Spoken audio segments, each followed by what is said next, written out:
EPAWA meteorologist Bobby Martich here with your outlook for July 3rd, 2024. It is Wednesday, and the Wednesday video forecast is brought to you by Pure Sight and Sound Incorporated. Have you ever wondered how Noah kept all those animals happy and occupied during that long boat ride? Well, wonder no more. A recent archaeological dig just uncovered evidence of dozens of TVs and hundreds of speakers installed in the Ark by Pure Sight and Sound. Their experienced technicians, working in spite of the rain, managed to have everything up and running and fully tested in time. And best of all, Noah was able to operate everything from an iPad mini. Need Animal Planet on TVs 1 through 20 and EPAWA weather on channels 21 to 50. Couple of button presses in the iPad mini and everybody's happy. These guys have a lot of experience, and if Pure Sight and Sound can pull off a job like that for Noah, imagine what they could do to update your sports bar or home. Call Ed at the phone number above me here in the video, 570-992-2992. Or you can visit them on the web at puresightandsound.com to schedule a visit to your sports bar, home, or Ark. They are Pure Sight and Sound Incorporated, proud sponsor of the Wednesday video forecast. Very creative ad work there. That's great. I love that. So today we have a sunny, most sunny to partly cloudy day. So it's going to be another fairly nice day. It's going to be as you see above me, 82 to 87. It's not terribly hot, but it will be slightly hotter than yesterday or warmer than yesterday. And humidity is going to come up in some places, not all, but some. As we see the NAM here, we can see where the humidity is this afternoon. And this is notably higher than yesterday, but in our eastern areas, especially across far eastern Pennsylvania and parts of New Jersey, we'll still be in the mid to upper 50s in terms of dew points today, so it's not too bad. It's really when you get out here, out in central PA, you get these dew points in the lower 60s, and the same thing here across the southern Delmarva and by the shore points. You're going to have the dew points get in the low to mid 60s, so you will start feeling it a little bit more in those areas. But elsewhere is really not too bad. We will have a notable increase here. We go to the 4th of July holiday with dew points in the 70s again, unfortunately, for your holiday. Okay, we do have a surface trough that's going to be moving over the region here on Thursday, and I don't want to give you the impression this is going to be a washout, because it's not, but there are some areas of concern for a late day thunderstorm opportunity. And we'll get over the NAM high res future simulated radar, which is right here, starting us off in early afternoon. Not too much going on at this point. It's really late afternoon and through the evening. We have some thunderstorms developing, and it's going to be mainly across these southern areas right here, southwest of there. There will be some getting a little bit further north and east from there, but they'll be more isolated there. I think the concentration of this is going to be across south central PA. They actually have a marginal risk. Far southern Pennsylvania, and then points south for this particular day on the 4th of July. So if you're going to the traditional fireworks, your township's doing the traditional fireworks shows on the 4th instead of waiting until Friday or Saturday over the holiday weekend, you might be running into some trouble here in the southern areas most notably. And this is looking at 8 o'clock. So this is going to go into the evening hours, and then some leftover showers or perhaps thunderstorms maybe move through late evening here or across the rest of the region. And this activity is going to diminish overnight.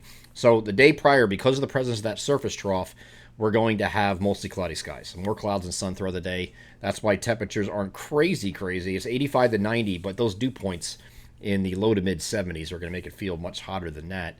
And whenever the sun does come out, you're really going to feel it, okay? Going beyond this, surface trough is going to kind of linger here on Friday. Just still hanging around. And the little weak short wave impulse moving ahead of a cold front that's going to come through on Saturday night. This is Friday night here, where you have isolated to widely scattered. Not quite as good chances here for Friday. Here's what the NAM has for Friday. Just some widely scattered, isolated to widely scattered stuff again. So you might have to dodge, again, some thunderstorms later in the day. This does not look like a severe day here on Friday, but Saturday maybe. Okay, I don't have that in range for the NAM yet, and that's because this cold front's going to move through the region, and that's going to set up shop here over or at least our eastern areas here on Saturday. We'll have a better look at this when the short-range models come into range, and they're not there yet, but there is the potential for at least some severe activity here. But the devil's in the details, because they're a little bit too far away from making that accurate prediction at the moment. I just don't want to discount it, because it is a cold front. We have an added lifting mechanism and a defined lifting mechanism with the cold front itself. So that will move through again afternoon, evening, the same time frame. So basically next 3 days you have chances on each day. It's just going to be a matter of where. I think really this first day, when we get on as far as Independence Day, You might have some activity here, mainly across the southern half of our region, that could interfere with your late afternoon and evening time frame, and then later in the evening you might have something a little bit further north, but it doesn't look overall too bad on the 4th of July right now. We'll continue to follow that here in the days ahead. After this moves through, we're back to mostly sunny skies here on Sunday. That cold front is now offshore, so we're going to have, it's a cold front, but it's not going to lower temperatures. In fact, temperatures are going to remain the same. We're going to have temperatures either side of 90 degrees, it looks like, straight through Sunday and Monday. It looks like with mostly sunny skies. The only difference is humidity is going to lower slightly. Okay, it's still going to be humid, but it's not going to be as ridiculous as it will be over the next 3 days, Thursday, Friday, Saturday. Okay.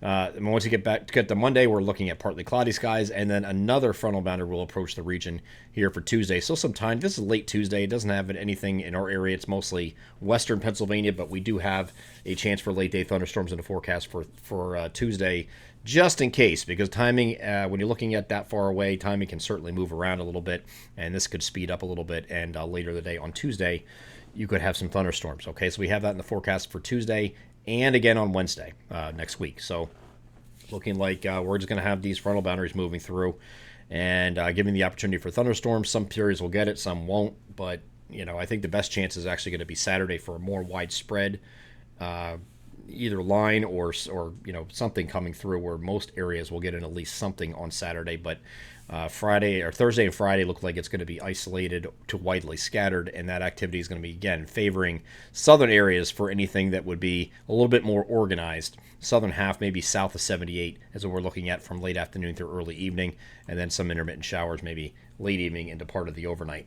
I'm EPA boy meteorologist Bobby Martich. That is your outlook for July 3rd, 2024. Have a great Wednesday.